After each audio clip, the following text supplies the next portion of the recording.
दोस्तों, आज हम निबोश इंटरनेशनल जनरल सर्टिफिकेट का एलिमेंट नंबर 9 स्टडी करेंगे, जो कि वर्क इक्विपमेंट के बारे में होगा।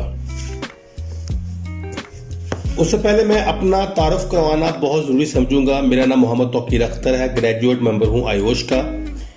मैंने ब्रिटिश सेफ्टी काउंसिल से लेवल 6 डिप्लोमा किया हुआ है, निबोश सर्टिफाइड हूं, आयोश ट्रेनर सर्टिफाइड हूं। 15 ईयर एक्सपीरियंस है ऑयल एंड गैस में, HSC प्रोफेशनल। जी दोस्तों, आज हम इसमें चैप्टर में क्या स्टडी करेंगे, हम general requirement for work equipment के बारे में डिस्कस करेंगे।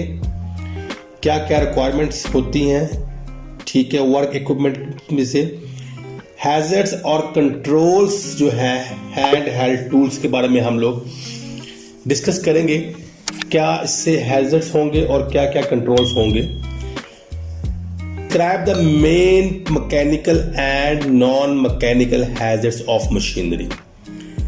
मैकेनिकल और नॉन मैकेनिकल जो मशीनरी से रिलेटेड हैजर्ड्स हैं उसके बारे में हम लोग डिस्कस करेंगे। Explain the main control measures for reducing risk from machinery hazards। जो मशीनरी हैजर्ड्स से रिस्क निकलता है उसको हम रिड्यूस कैसे करेंगे, कौन कौन से कंट्रोल मेजर्स की जरूरत होगी, ये हम लोग डिस्कस करेंगे इसमें। जी, general requirements for work equipments. Types of work equipment किस टाइप्स के होते हैं। Simple hand tools, simple hand tools होते हैं, हैंड हेल्ड पावर टूल्स होते हैं, सिंगल मशीन्स होती हैं, मोबाइल वर्क इक्विपमेंट्स होते हैं, मशीन असेंबलीज होती हैं। सिंपल हैंड टूल्स में आप हैमर हो सकता है, कोई प्लास वगैरह हो सकता है, या कोई और इक्विपमेंट और टूल हो सकता है। हैंड हेल्ड पावर टूल्स में आप ग्राइंडर मशीन हो सकती है, ड्रिल मशीन हो सकती है, ठीक हो गया। सिंगल मशीन्स होती हैं, ये भी हम आप आगे डिस्कस करेंगे, ठीक है। मोबाइल वर्क इक्विपमेंट क्या होते हैं ये भी डिस्कस करेंगे हम आगे। Suitability, work equipment should be carefully selected to ensure it is appropriate for the. अब जो वर्क इक्विपमेंट है, जो भी इक्विपमेंट हम यूज करेंगे काम करने के लिए, वो हमने सिलेक्ट करना है, इंश्योर करना है कि वो टास्क के मुताबिक हो और उस एनवायरनमेंट और कंडीशन के मुताबिक होना चाहिए, ठीक हो गया। जैसे अगर हमें मिसाल के तौर पे ड्रिल की जरूरत है तो ड्रिल यूज करेंगे, वहां हम हैमर यूज नहीं करेंगे, लेकिन जहां हमें हैमर की जरूरत महसूस होगी वहां हम ड्रिल करना शुरू नहीं कर देंगे। तो टास्क के मुताबिक हमें वो इक्विपमेंट या हैंड टूल जो है वो यूज करना पड़ेगा। और एनवायरनमेंट के मुताबिक भी, अगर एनवायरनमेंट ठीक नहीं है या वेटी है या मतलब नॉइजी है, उसके हिसाब से हमने और कंडीशन के हिसाब से हमने वो यूज करना है। Employers in the Europe and UK have to ensure that any equipment they purchase for work use as a CE mark and complies with European standard. जो कंपनीज यूरोप में और यूके में काम करती हैं वो इंश्योर करती हैं कि जो भी इक्विपमेंट वो परचेज करेंगे उसके ऊपर CE मार्क होगा और वो यूरोपियन स्टैंडर्ड्स को फॉलो करती होंगी। अब ये यूरोपियन मशीनरी डायरेक्टिव है जी 2642 EC। Manufacturers are required to, manufacture को जरूरत है किस चीज की, meet the essential health and safety requirements. Health and safety की जरूरियत है, उसको पूरा करना है। क्रिएट अ टेक्निकल फाइल, एक टेक्निकल फाइल बनानी पड़ेगी उसको। Fix a conformed European CE mark, CE mark होगा उसके ऊपर, ये जैसे आपको नजर आ रहा है ये वाला। Provide a written declaration of conformity, आपको लिखना पड़ेगा, डिक्लेयर करना पड़ेगा कि ये काम के लिए अहल है या ये काम करने के काबिल है। मशीन, इक्विपमेंट, टूल, कोई भी जो भी आपको दिया जाएगा, ये उसके ऊपर उन्होंने आपको डिक्लेरेशन दे देनी है कि ये काम कर सकते हैं, ठीक है। Provide written information on hazard, आपने हैजर्ड्स के बारे में, रिस्क के बारे में और कैसे इस्तेमाल करना है, सेफ यूज कैसे करना है आपने इसका, और इन केस अगर वो खराब हो जाता है तो उसको मेंटेनेंस कैसे करनी है, वो आपने रिटन फॉर्म में इंफॉर्मेशन देनी है। आगे चलते हैं, preventing access to dangerous parts of machinery, machinery के जो डेंजरस पार्ट है उससे हमें बचा कैसे जा सकता है। Access to dangerous parts is prevented और movement of dangerous part is stopped, कैसे हम इसको बच सकते हैं या कैसे हम उसको स्टॉप कर सकते हैं। फिक्स्ड गार्ड्स के जरिए, फिक्स्ड गार्ड लगा दें, other guards and protection devices, दूसरे गार्ड्स लगा दें। हम इसके गार्ड्स की जो टाइप्स हैं विद पिक्चर हम आगे स्टडी करेंगे, जिसमें फिक्स गार्ड भी है, इंटरलॉक गार्ड भी है, एडजस्टेबल कार्ड्स भी है, और भी जो है ट्रिप डिवाइसेस हैं, इसके बारे में डिस्कस करेंगे हम आगे, ठीक है। प्रोटेक्शन एम्प्लायंसेस के बारे में, इंफॉर्मेशन इंस्ट्रक्शन ट्रेनिंग, हमें इंफॉर्मेशन देने की जरूरत है, इंस्ट्रक्शन देने की जरूरत है, ट्रेनिंग देने की जरूरत है, सुपरविजन करने की जरूरत है, ताकि वो हम काम सही तरीके से अंजाम दे दें। Restricting use, the use is restricted to trained and competent operators for equipment that is highly specialized। कोई भी इक्विपमेंट आपने यूज करना है वो बंदा कॉम्पिटेंट ऑपरेटर ही होगा, ठीक हो गया। उसके लिए ही ये उन्होंने रिस्ट्रिक्ट कर दिया कि भाई ये लाजमी है कि ये कॉम्पिटेंट बंदा ही यूज करे और स्पेशलाइज्ड हो इस काम में, और उसको इंफॉर्मेशन हो कि हैजर्ड्स क्या क्या है इसके साथ, और अगर आपने उसकी मेंटेनेंस करनी है वो भी ट्रेंड और कॉम्पिटेंट बंदा ही कर सकता है।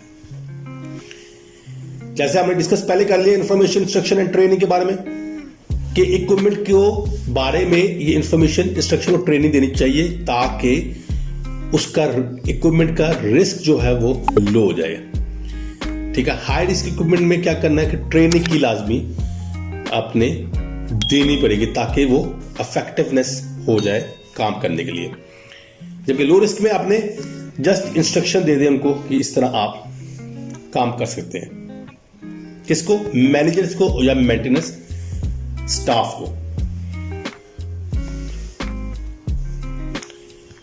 User of work equipment should, जो कि यूजर है उस इक्विपमेंट को, टूल को यूज करने वाले, उनको चाहिए कि only operate equipment they are authorised to use.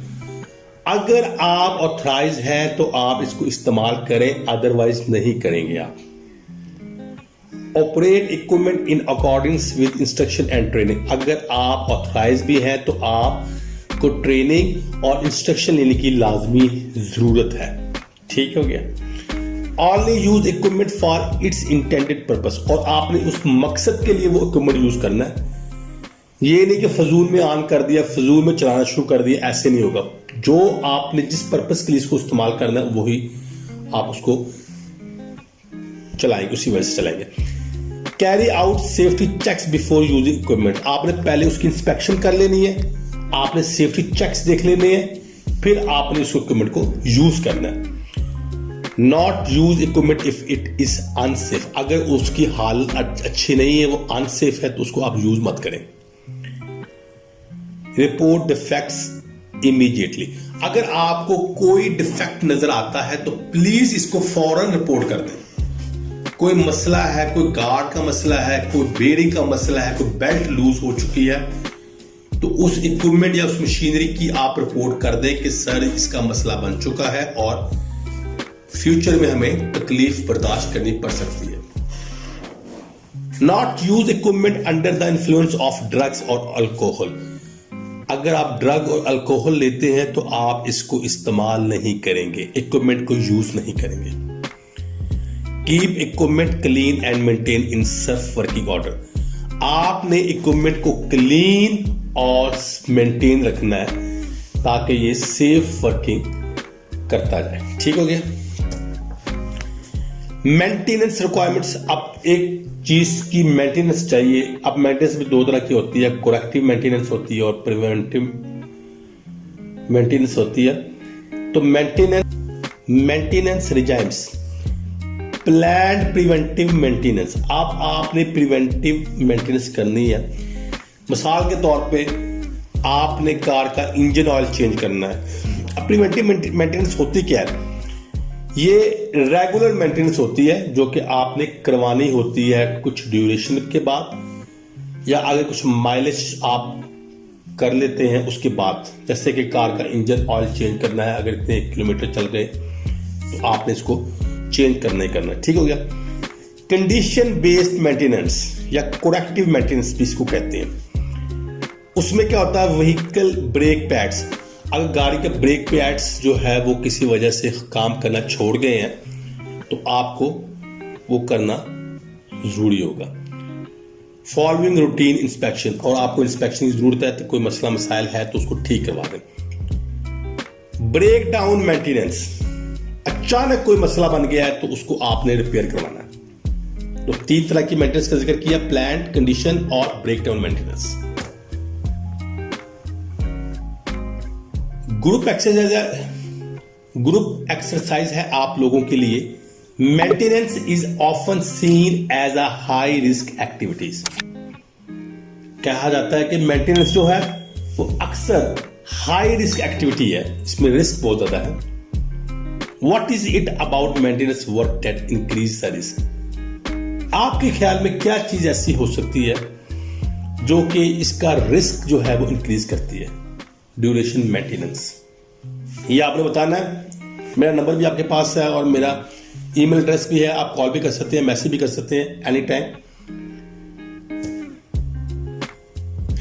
Ji maintenance requirements क्या जी? During maintenance staff eight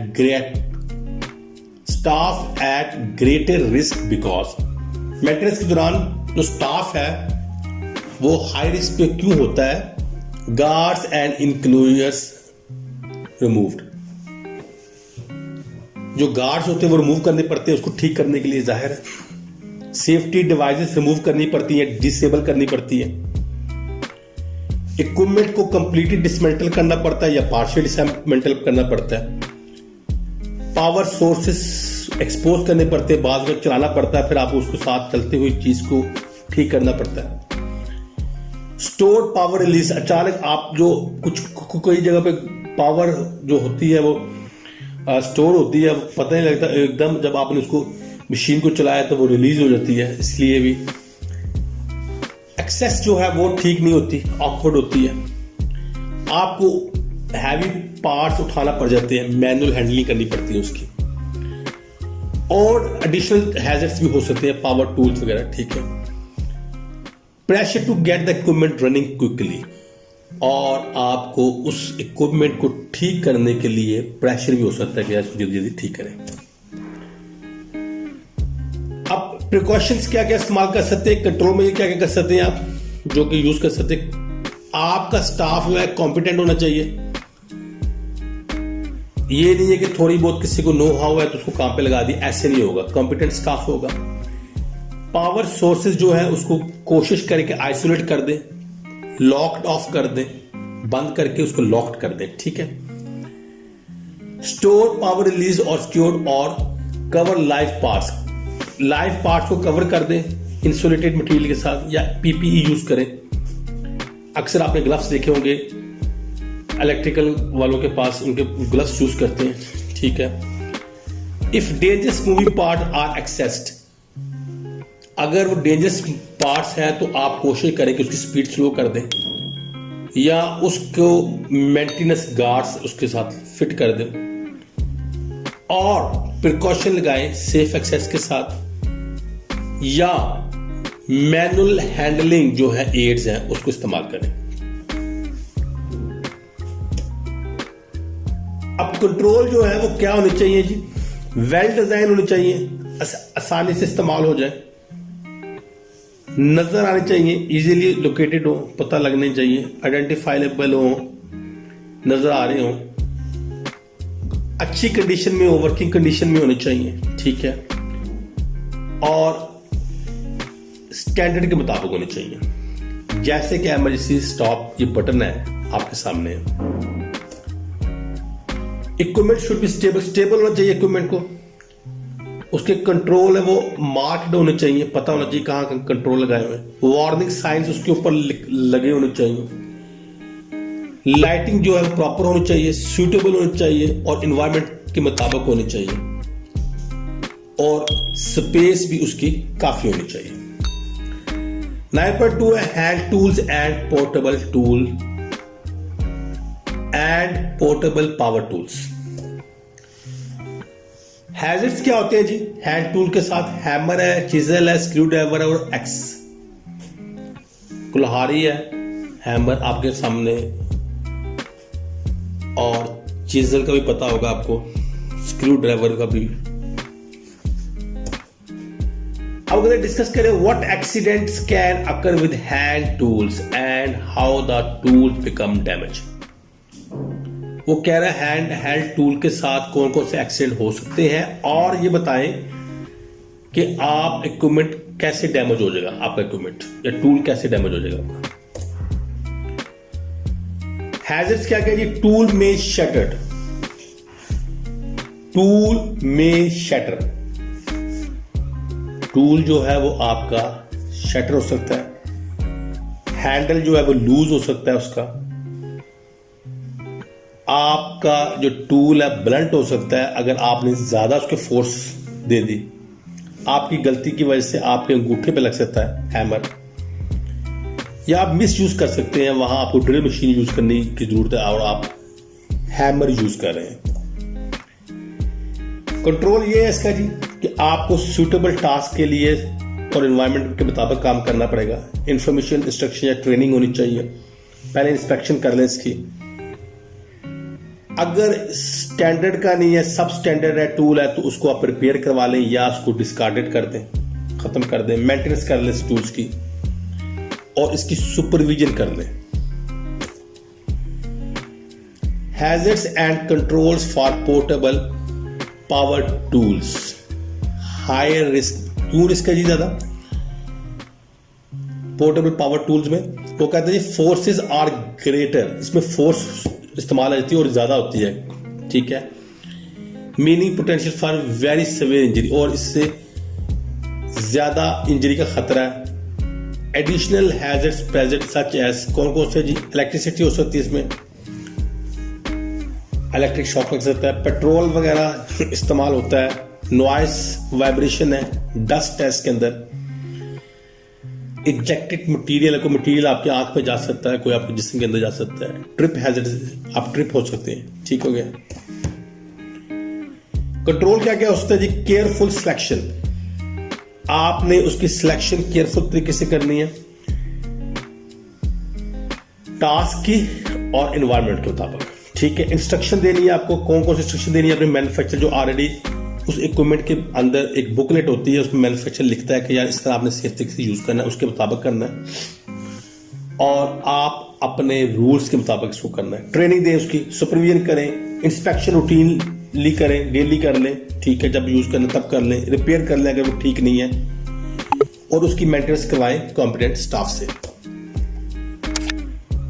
requirements क्या है जी सेफ प्रैक्टिस के लिए? वो कहता है जी जो टूल आप यूज करेंगे वो डिजाइन स्पेसिफिकेशन के मुताबिक होना चाहिए, जो डिजाइन बनाया गया उसकी स्पेसिफिकेशन जो है उसके मुताबिक होना चाहिए टूल। गार्ड्स और सेफ्टी डिवाइस लगानी चाहिए, पीपी यूज कर लें, पावर केबल्स को कंट्रोल कर लें, ठीक है। एजेक्टेड मटेरियल जो टूट के आपकी आंख पे लग सकता है या कहीं और लग सकता है आपके जिस्म में, उसको कंट्रोल कर लें आप। नॉइस को, डस्ट को, वाइब्रेशन को कंट्रोल करें, फ्यूल को सेफ स्टोरेज करें, ठीक है, या इंस्पेक्शन करें या टेस्टिंग कर लें इलेक्ट्रिकल इक्विपमेंट की। 9.3 है जी मशीनरी हैजर्ड्स। मैकेनिकल हैजर्ड्स कौन से होते हैं? कॉन्टैक्ट विद और being caught by moving part, जिसे आप मूविंग पार्ट के साथ आपको खींच के अंदर ले जाता है, या आप कांटेक्ट हो सकते, साथ लग सकते हैं मूविंग पार्ट के साथ, वो मैकेनिकल हैजर्ड होते हैं। और नॉन मैकेनिकल वो होते हैं फ्रॉम पावर सोर्स और things being emitted by the machine, जो कि मशीन के जरिए आपको नुकसान पहुंचा सकते हैं और पावर के जरिए, ठीक हो गया। मैकेनिकल हैजर्ड्स क्या क्या जी? क्रशिंग होती है, शेयरिंग होती है, कटिंग और सेवेरिंग होती है, इंटेजलमेंट होती है, ड्राइंग इन और ट्रैपिंग होती है, इंपैक्ट होता है, स्टैबिंग और पंक्चर है, फ्रिक्शन और एब्रेशन है, हाई प्रेशर फ्लूइड इंजेक्शन है। इन सब को मैं आपको पिक्चर्स के साथ शो कराऊंगा कि इसका क्या क्या मतलब है। क्रशिंग ये देखें जी आप, यानी आप बीच में आ गए, उन्होंने आपको क्रश करने की कोशिश की है, यानी आप दरमियान में वॉल्व है एक जगह पे और एक जगह पे वुड है और आप दरमियान में आ गए, ये क्रशिंग होती है। शेयरिंग ये कि मूविंग पार्ट, अगर आपको कपड़ा बीच में आ गया और आप उसके साथ ही रोटेट होना शुरू हो गए, ठीक हो गया, ये बड़ी बड़ी मशीनरीज होती हैं उनके बाद। कटिंग और सवेरिंग, आप कुछ चीज कट करें ग्राइंडर के साथ या किसी वुड कटर के साथ, तो आपका हाथ उसके साथ आ गया और आपकी उंगली कट गई या हाथ कट गया। इंटेजलमेंट ये भी मूव करता है और आपका कोई भी लूज क्लॉथ जो है इसके अंदर आ सकता है और आपको आप भी फंस सकते हैं। ड्राइंग इन और ट्रैपिंग, ये भी वही चीज है, किसी भी चीज के अंदर आपका हाथ आ सकता है या कोई कपड़ा वगैरह भी आ सकता है, ट्रैप हो सकते हैं आप। इंपैक्ट, कोई चीज मूविंग पार्ट है जो आपको हिट कर सकता है। स्टैबिंग और पंक्चर, आप किसी भी ग्राइंडिंग मशीन के अंदर आपका हाथ आ सकता है या आप अंदर आपका लूज जो भी क्लॉथ है वो भी बीच में आ सकता है। फ्रिक्शन और एब्रेशन भी इसी तरह, ये भी मूविंग पार्ट है, इसमें आपका हाथ वगैरह भी आ सकता है और आपका बॉडी का कोई पार्ट भी आ सकता है। मैकेनिकल हैजर्ड में बताया जी, high pressure fluid injection, injuries caused by liquid release under pressures. इंजरीज हो सकती है लिक्विड से, जब वो इंजरीज कॉज्ड बाय लिक्विड्स की वजह से इंजरी हो सकती है जब वो प्रेशर के जरिए निकलता है। May have small entry wound, हो सकता है कि वो जख्मी ज्यादा हो जाए, बट ट्रेवल थ्रू टिश्यू के जरिए ज्यादा प्रॉब्लम क्रिएट कर सकते हैं, यानी जिस्म के अंदर जो टिश्यू होते हैं आपके हाथ के अंदर या किसी में, वो उसकी वजह से ज्यादा नुकसान हो सकता है। ग्रुप एक्सरसाइज है, what are the non mechanical hazards which are associated with machinery. Non mechanical hazard कौन कौन से हैं जो कि मशीनरी के साथ एसोसिएट हो सकते हैं? इलेक्ट्रिसिटी है, अगर इलेक्ट्रिकल का कोई काम है, कोई ड्रिल मशीन है तो वो, या ग्राइंडिंग मशीन है, उसकी इलेक्ट्रिसिटी हो सकती है, नॉइस हो सकती है, वाइब्रेशन हो सकती है, कोई हैजर्डस सब्सटेंसेस हो सकते हैं, आयनाइजिंग रेडिएशन हो सकती है, नॉन आयनाइजिंग रेडिएशन हो सकती है, एक्सट्रीम टेम्परेचर हो सकता है, एर्गोनॉमिक्स हो सकता है, स्लिप ट्रिप्स एंड फॉल्स हो सकता है, फायर एंड एक्सप्लोजन हो सकता है। शोर शराबा वाइब्रेशन का भी पता है आपको, जो ड्रिल और ग्राइंडिंग के साथ होती है, पूरी बॉडी, आपकी होल बॉडी वाइब्रेशन होती है, या आपके हैंड होते हैं। हैजर्ड सब्सटेंसेस, कोई पेंट वगैरह हो सकता है, कोई पार्टिकल हो सकता है, ठीक हो गया। रेडिएशन हो सकती हैं, ठीक है, शुआएं वगैरह कोई हो सकती है, आयनाइजिंग और नॉन आयनाइजिंग हो सकती है। टेम्परेचर, अगर आप ज्यादा गर्मी वाले एरिया में, ज्यादा सर्दी वाले एरिया में काम करें तब भी हो सकता है। एर्गोनॉमिक्स, आपकी बैक पे पेन हो सकती है। स्लिप ट्रिप के बारे में आपको पता ही है, और फायर और एक्सप्लोजन भी हो सकती है। 9.3 exercise, identify the mechanical hazards. आपने इसमें से मैकेनिकल हैजर्ड आइडेंटिफाई करने हैं और नॉन मैकेनिकल हैजर्ड आइडेंटिफाई करने हैं। बड़ा आसान है ये, अगर आपने कोई क्वेश्चन पूछना है तो मुझसे पूछ सकते हैं आप। 9.4 control measures for machinery hazard. कौन कौन से कंट्रोल मेजर्स हैं जी? आप फिक्स गार्ड लगा दें, जैसे ये फिक्स गार्ड लगा हुआ है, इंटरलॉक गार्ड लगा दें जो आप खोल भी सकते हैं और बंद भी कर सकते हैं। एडजस्टेबल गार्ड लगा दें, सेल्फ एडजस्टेबल, ये अक्सर ग्राइंडिंग मशीनिंग में होता है, ठीक हो गया, वो एडजस्टेबल हो सकता है कहीं भी। सेंसिटिव प्रोटेक्टिव इक्विपमेंट लगा दें, ट्रिप डिवाइसेस लगा दें, जैसे कि आप अक्सर आप देखते हैं कि ट्रिप डिवाइसेस लगी होती हैं इलेक्ट्रिक डिवाइस के साथ, ठीक है, खुद से बंद हो जाती हैं। टू हैंड कंट्रोल लगा दें, होल्ड टू रन कंट्रोल लगा दें, एमएचसी स्टॉप लगा दें, कंट्रोल जो भी है, प्रोटेक्टिव एप्लायंसेस लगा दें, पीपीई दे दें, ट्रेनिंग दे दें, सुपरविजन दे दें, इंस्ट्रक्शन दे दें, इंफॉर्मेशन दे दें।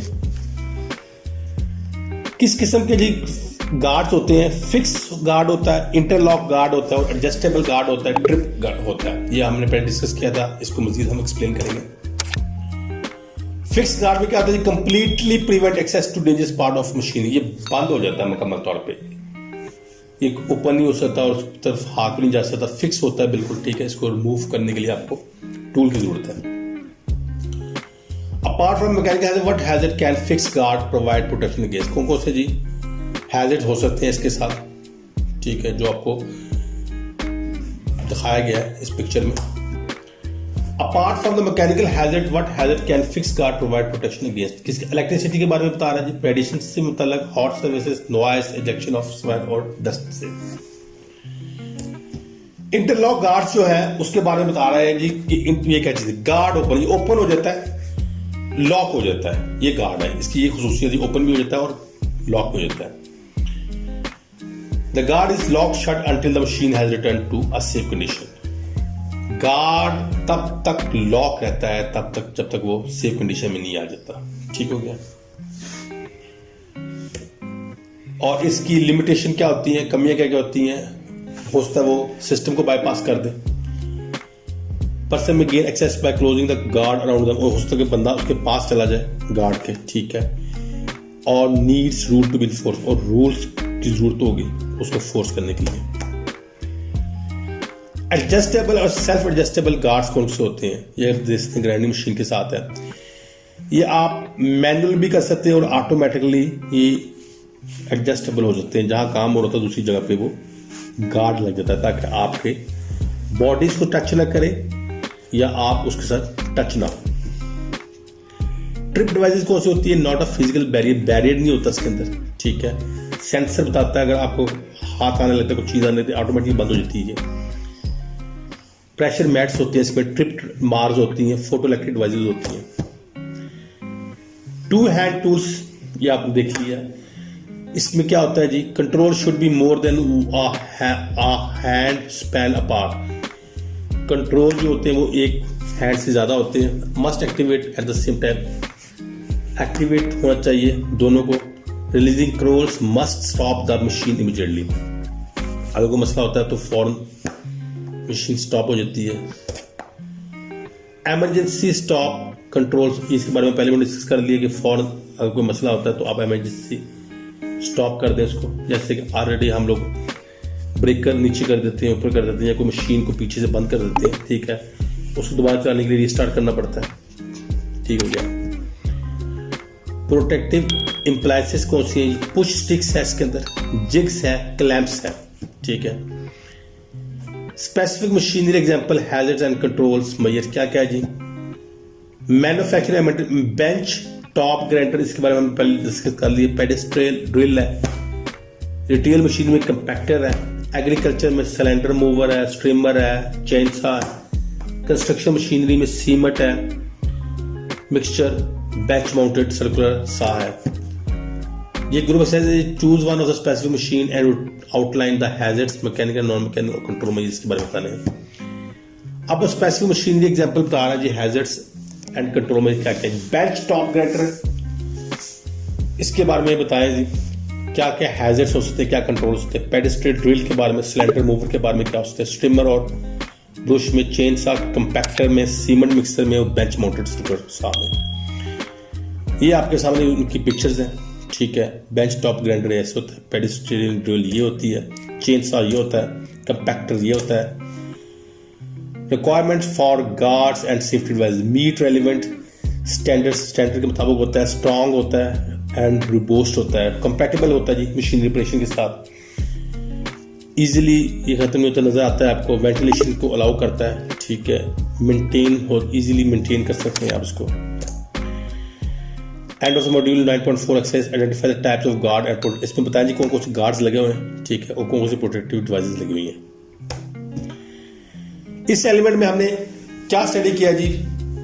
वर्क इक्विपमेंट के बारे में, हैजर्ड प्रिकॉशंस क्या क्या थे, हैंड टूल से related to power portable tool से, मैकेनिकल और नॉन मैकेनिकल हैजर्ड्स को होते मशीनरी में, ये हमने देखा। Fix guard, adjustable guard, self adjusting guard और इंटरलॉक गार्ड्स के बारे में हमने स्टडी किया। ट्रिप डिवाइसेस कौन कौन सी ये देखा हमने। Two hand control, protective appliances ये देखी हमने।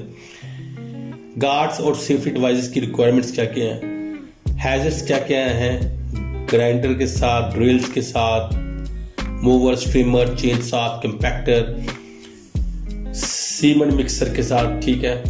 और हमने गार्ड्स की टाइप पढ़ी और इसकी प्रोटेक्शन मेजर स्टडी की है कि ये कैसे कसते हैं।